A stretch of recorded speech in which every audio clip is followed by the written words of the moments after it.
Aujourd'hui, 18 octobre, nous honorons Saint Luc, compagnon fidèle de Saint Paul et évangéliste de la miséricorde. Luc n'était pas un apôtre parmi les 12, mais il fut l'un des plus grands témoins de la foi chrétienne primitive. Selon la tradition, il serait né à Antioche de Syrie, dans une famille grecque cultivée. Médecin de profession, il s'intéressa d'abord à la science du corps avant de découvrir, à travers sa rencontre avec Saint Paul, la science du cœur et de l'âme. Luc était un homme de culture, mais surtout un homme de compassion.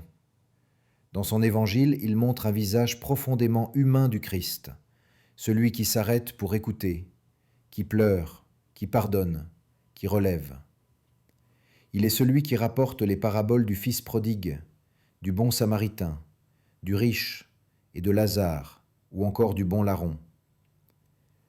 À travers lui, c'est l'amour du Christ pour les pauvres, les pécheurs et les oubliés qui s'exprime avec une tendresse incomparable. Luc n'a pas connu directement Jésus, mais il a longuement enquêté.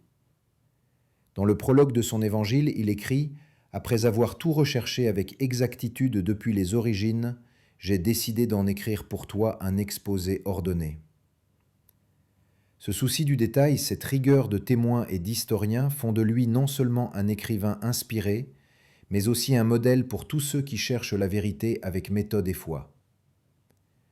Disciple de saint Paul, il voyagea à ses côtés dans plusieurs missions apostoliques. On le retrouve à Troas, à Philippe, à Rome, jusqu'à la captivité de Paul.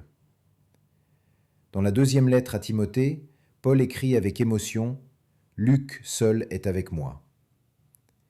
Cette fidélité jusqu'aux dernières heures du grand apôtre révèle la profondeur du cœur de Luc. Il ne cherchait pas la gloire, mais la présence, non les honneurs, mais la consolation. Luc est aussi considéré comme le premier iconographe chrétien. La tradition rapporte qu'il peignit plusieurs portraits de la Vierge Marie, dont certains seraient à l'origine des icônes byzantines dites odigitria, la Vierge indiquant le chemin. Ainsi, celui qui a mis en mots la tendresse du Christ aurait aussi donné un visage à sa mère. Après la mort de Paul, Luc continua d'annoncer l'Évangile, probablement en Grèce, où il mourut martyr à l'âge avancé de 84 ans. Ses reliques sont aujourd'hui vénérées à Padoue et à Thèbes. Son symbole est le taureau ailé, figure de la force sacrificielle et de la persévérance, l'un des 4 vivants de la vision d'Ézéchiel et de l'Apocalypse. Le message de saint Luc reste d'une actualité bouleversante.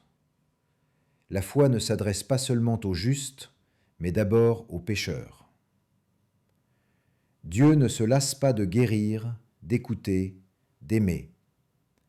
Et c'est à chacun de nous qu'il confie aujourd'hui cette mission, être des témoins de miséricorde, des médecins des âmes blessées.